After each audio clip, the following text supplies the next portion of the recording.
Começa agora o Gospel News. Hoje é quinta-feira, dia 6 de agosto de 2026. E eu sou Karen Crisóstomo. Nós vamos juntos aqui pela Rede Gospel de televisão e também pelo YouTube Rede Gospel TV Oficial com as principais notícias do Brasil e do mundo. Vamos aos destaques de hoje. Você vai ver no Gospel News desta quinta-feira. Estudo mostra que famílias perderam mais de 62 bilhões de reais para plataformas de apostas no ano passado. Agentes da Polícia Federal vão às ruas em uma operação contra crimes no sistema financeiro do país. Chefe do Exército de Israel promete manter a ofensiva na faixa de Gaza. A decisão ocorre após Donald Trump revelar planos para desarmar os terroristas do Hamas. Greve em São Paulo chega ao fim após o governo de São Paulo garantir manutenção de empregos. E ainda, os detalhes da crise política dentro da FIFA.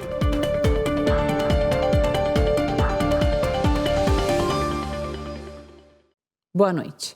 A terceira edição do Boletim Fiscal dos Estados Brasileiros mostra que as famílias brasileiras perderam 62 bilhões e meio de reais para plataformas de apostas no ano passado.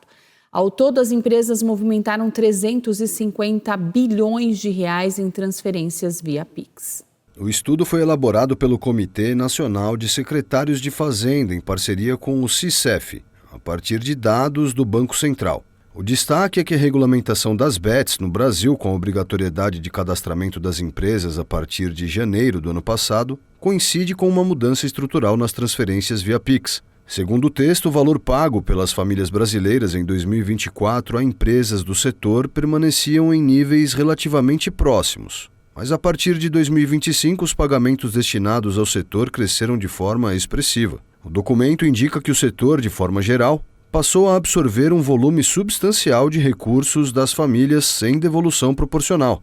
Os números do boletim são superiores aos registrados pelo Ministério da Fazenda para as casas de apostas autorizadas a operar no país em 2025. Segundo a pasta, a receita das bets legais somou quase 37 bilhões de reais. Um outro estudo estima que as bets clandestinas representaram entre 41% a 51% do mercado total. Nesta semana, o Ministério do Trabalho e Emprego concedeu o registro sindical ao Sindicato das Empresas Operadoras de Apostas Esportivas e Jogos Online do Estado de São Paulo. Pessoas próximas ao Ministério das Relações Exteriores comentaram que as relações entre Brasil e Argentina vão permanecer rebaixadas enquanto o presidente Javier Milei persistir com os ataques contra o Brasil. O Brasil vai manter as relações com a Argentina no nível encarregado de negócios enquanto persistirem os ataques verbais do presidente Javier Milei contra as instituições brasileiras. A afirmação foi feita por uma fonte do Ministério das Relações Exteriores do Brasil. As tensões entre os dois países têm aumentado após os repetidos insultos de Milei contra Luiz Inácio Lula da Silva, a quem chamou de ladrão e corrupto.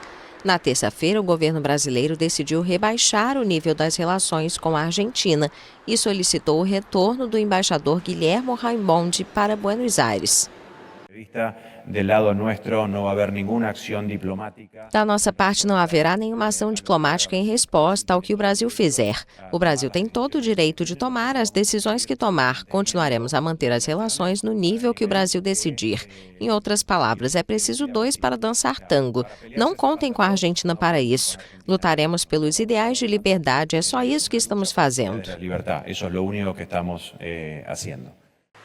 O conflito diplomático começou há alguns dias quando Milei compareceu à nomeação oficial de Flávio Bolsonaro, adversário de direita de Lula nas eleições de outubro e filho do ex-presidente e aliado de Milei, Jair Bolsonaro, à presidência em São Paulo. Na ocasião, ele acusou o governo brasileiro sem provas de interferência política contra Buenos Aires e insultou Lula e o ministro do Supremo Tribunal Federal, Alexandre de Moraes, sem mencioná-los diretamente. O Banco Central cortou a taxa básica de juros em 0,25% e levou a Selic para 14% ao ano. O Comitê de Política Monetária do Banco Central reduziu a taxa básica de juros pela quarta vez consecutiva, há 2 meses das eleições de outubro. A taxa Selic caiu de 14,25% para 14% ao ano. De acordo com a Agência Brasil, a instituição afirmou que o novo ajuste gradual de menos 0,25 ponto é compatível com a estratégia de convergência da inflação para o redor da meta do próximo período. Em um comunicado, o Banco Central reforçou que o conjunto dos indicadores divulgados desde a última reunião sugere uma moderação gradual da atividade econômica, embora ainda em um patamar resiliente, com sinais mistos entre setores e mercado de trabalho aquecido. Sobre o ambiente externo, a autoridade monetária voltou a apontar o cenário de indefinição acerca dos conflitos armados no Oriente Médio e da incerteza sobre a política monetária em algumas economias avançadas. O Copom iniciou o corte dos juros em março em um cenário de queda da inflação. No entanto, a guerra no Oriente Médio, que se refletiu no aumento dos preços de combustíveis e de alimentos, dificulta a queda da taxa. A Selic é usada como um instrumento para reduzir o ritmo da atividade econômica e, com isso, tentar controlar a inflação. Quando o juro sobe ou fica alto por muito tempo, o crédito encarece, ficando mais caro para quem compra no cartão, nas parcelas de produtos e no financiamento de imóveis, levando a uma perda de força no consumo. Quando há redução, a expectativa é de estímulo para a economia e de um menor risco de descontrole nos preços. A Polícia Federal realizou hoje a Operação Heritage para apurar supostos crimes contra o sistema financeiro nacional. 316 milhões de reais foram bloqueados. As investigações começaram após a análise de um acordo celebrado entre o Estado de Mato Grosso e uma empresa privada de telefonia. Segundo a Polícia Federal, há indícios de que a operação financeira tenha sido utilizada para viabilizar o desvio de recursos públicos, superiores a 308 milhões de reais. A investigação aponta que fundos de investimentos e pessoas jurídicas foram utilizados para ocultar as movimentações. Os agentes foram às ruas para cumprir 25 mandados de busca e apreensão no Mato Grosso, em São Paulo, Rondônia e Ceará. O ex-governador de Mato Grosso, Mauro Mendes, é o principal alvo de uma operação. Em nota, Mauro Mendes informou que confia nas investigações da Polícia Federal e irá contribuir com tudo o que for requerido. E aguarda com naturalidade o desdobramento da investigação, pois acredita que o caso será totalmente esclarecido. O chefe do Exército de Israel prometeu manter a ofensiva na faixa de Gaza. O chefe do Estado-Maior israelense, tenente-general Eyal Zamir, visitou tropas alocadas na faixa de Gaza.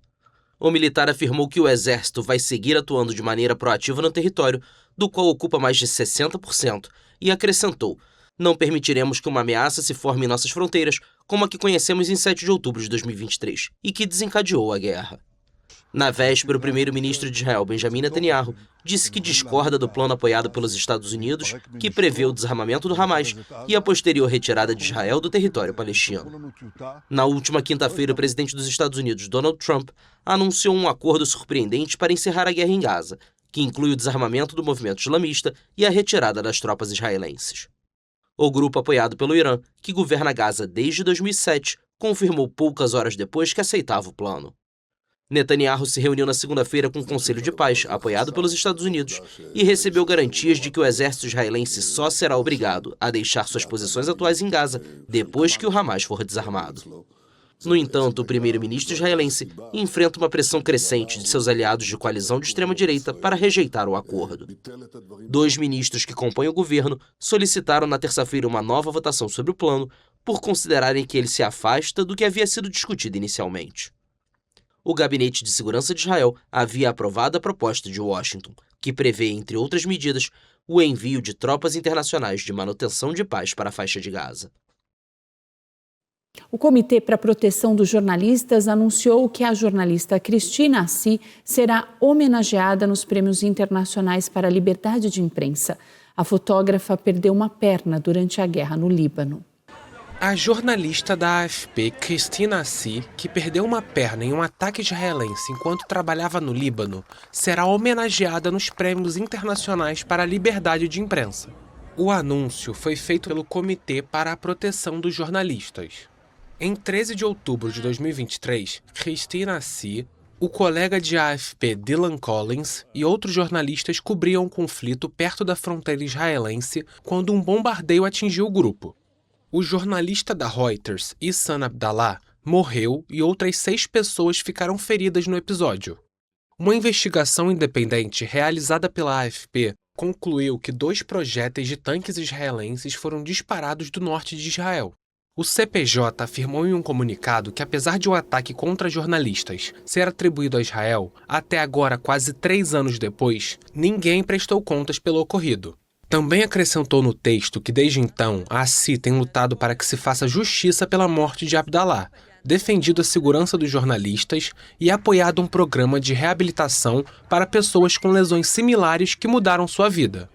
A cerimônia também vai homenagear outros profissionais de imprensa de diferentes países e veículos. A diretora executiva do CPJ, Jodie Ginsberg, disse que os premiados deste ano exemplificam a determinação e a coragem dos jornalistas em todo o mundo. O evento será realizado no dia 19 de novembro em Nova York. E a justiça alemã condenou hoje um afegão à prisão perpétua por ter atropelado manifestantes que participavam de um protesto sindical em Munique no ano de 2025. Nesse ataque, 2 pessoas morreram e cerca de 40 ficaram feridas. Durante a sentença, o juiz disse que o réu atropelou as pessoas deliberadamente. E um comitê do Senado americano declarou hoje Anthony Fauci em desacato por não responder às perguntas sobre as decisões tomadas durante a pandemia da Covid-19. Na semana passada, ele invocou a 5ª emenda da Constituição para se manter em silêncio. Um comitê do Senado dos Estados Unidos, controlado pelos republicanos, votou nesta quinta-feira a favor de declarar o principal nome do combate à Covid-19 no país, Anthony Fauci, em desacato por ter se recusado a responder na semana passada às perguntas dos membros da comissão. Segundo o conselho de seus advogados, Fauci invocou o direito constitucional de permanecer em silêncio diante das perguntas hostis de senadores republicanos. A presidência decidiu que a invocação do privilégio da 5ª emenda pelo Dr. Fauci não tinha fundamento, à luz do perdão presidencial e do depoimento que ele prestou em sua declaração inicial. A presidência determinou que Anthony Fauci respondesse. Ele recusou novamente. É sobre isso que estamos votando hoje, não sobre suas opiniões, nem suas políticas, nem qualquer coisa que ele tenha dito de um pódio há 6 anos. Estamos votando se uma testemunha que recebeu o benefício de um perdão federal abrangente pode ser obrigada por este comitê a responder a perguntas e então desafiar essa ordem sem sofrer consequências. A decisão sobre a ex-principal autoridade do país em doenças infecciosas intensifica os esforços para responsabilizá-lo por possíveis falhas na gestão da pandemia de Covid-19. Fauci ficou em silêncio para evitar a autoincriminação durante os questionamentos dos senadores republicanos que o interrogavam sobre alegações infundadas de que as origens da pandemia teriam sido ocultadas. Fauci hoje tem 85 anos e passou décadas como o principal especialista do país em doenças infecciosas. A seguir, o governo de São Paulo e sindicatos chegam a acordo e greve é encerrada. Começa o julgamento do homem que matou a própria mãe para comprar drogas.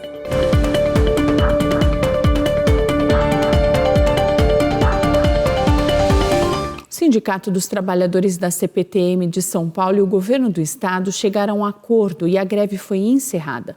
A gestão Tarcísio se comprometeu a enviar um projeto de lei autorizando a transferência dos colaboradores para órgãos da administração pública do estado.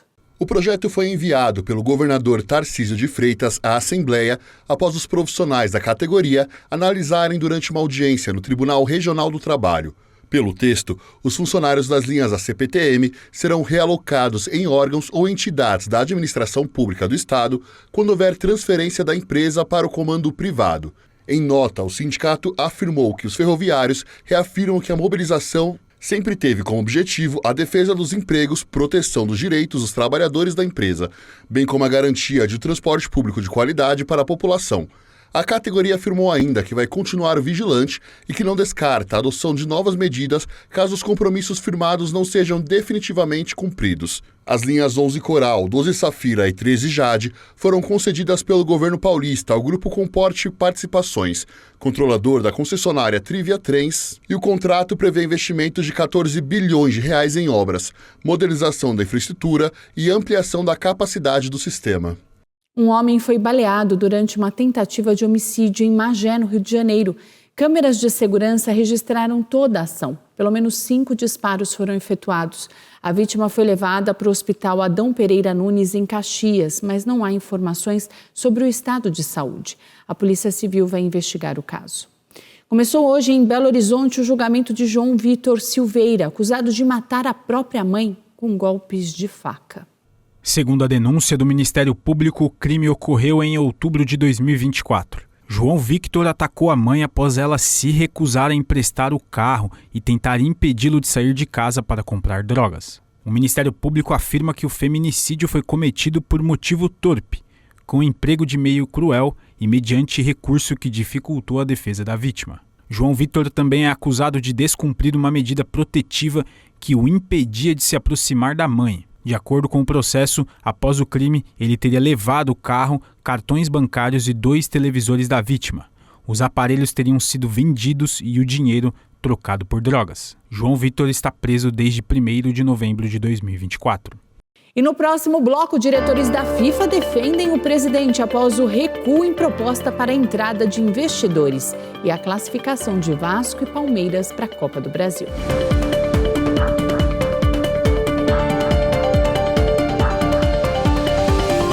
O goleiro Vozinha, que se destacou durante a Copa do Mundo, foi apresentado oficialmente como novo jogador do Colo-Colo do Chile.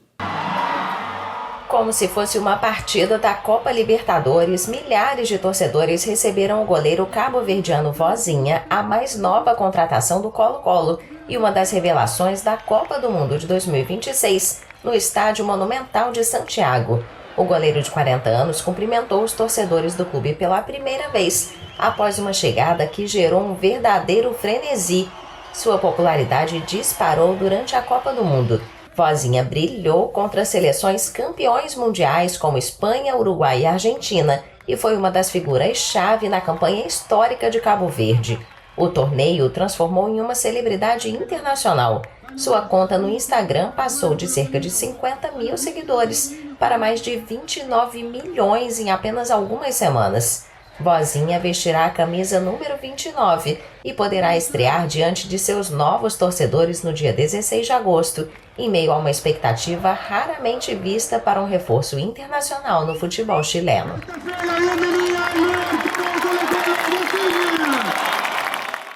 Em meio à maior crise política da gestão Gianni Infantino, a direção da FIFA saiu em defesa do presidente e admitiu falhas na condução da proposta que previa a entrada de investidores privados na entidade. A FIFA fez um meia-culpa e demonstrou pleno apoio a Gianni Infantino, após uma reunião de emergência no Marrocos para tratar da crise desencadeada pelas críticas ao projeto, deixado de lado, de abrir a instituição ao investimento privado. Em um extenso comunicado, a direção da Federação Internacional de Futebol reconheceu que foram cometidos erros após o vazamento da proposta para os meios de comunicação e que vai assumir o compromisso de zelar para que não voltem a ocorrer. A entidade afirmou que os membros de seu conselho de direção, presentes na reunião, reafirmaram seu pleno apoio a Infantino, reconhecido como o único responsável eleito pelas 211 associações membros da FIFA. O documento foi publicado horas depois da reunião, realizada na sede da entidade para a África, no complexo Mohamed VI, em Salé, perto de Rabat.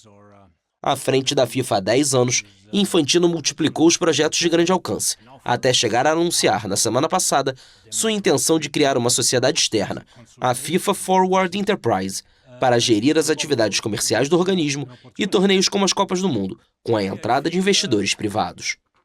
Apresentado de surpresa, depois de ter sido revelado pela imprensa, o projeto acabou sendo retirado diante da oposição de numerosos atores do futebol, entre eles a UEFA, Confederação Europeia e a CONCACAF, Confederação de Futebol da América do Norte, Central e Caribe.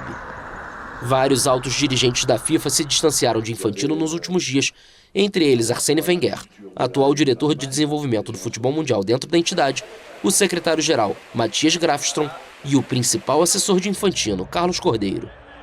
De fora do mundo do futebol, o primeiro-ministro do Canadá, Mark Carney, cujo país foi um dos anfitriões da Copa do Mundo deste ano, e um homólogo britânico, Andy Burnham, criticaram o dirigente. Por enquanto, Infantino é o único candidato para as eleições que vão definir o próximo a comandar a FIFA, votação que vai acontecer em março de 2027. O suíço-italiano precisa da maioria das 211 federações-membro para obter um novo e último mandato de 4 anos. Até o momento, algumas poucas federações, Finlândia, País de Gales, Sérvia e Suécia, retiraram oficialmente o apoio a ele. Pela Copa do Brasil, o Vasco venceu o Fluminense, está nas quartas de final. O Palmeiras perdeu para o Fortaleza, mas garantiu a vaga no placar agregado. O Vasco mostrou força contra o Fluminense e garantiu a vaga na próxima fase da Copa do Brasil. Brenner recebeu na entrada da área e fez um golaço para abrir o placar. No início do segundo tempo, o Vasco montou um rápido contra-ataque. Brenner recebeu dentro da área e fez o segundo. O Fluminense diminuiu após um lindo passe de Hulk para Martinelli.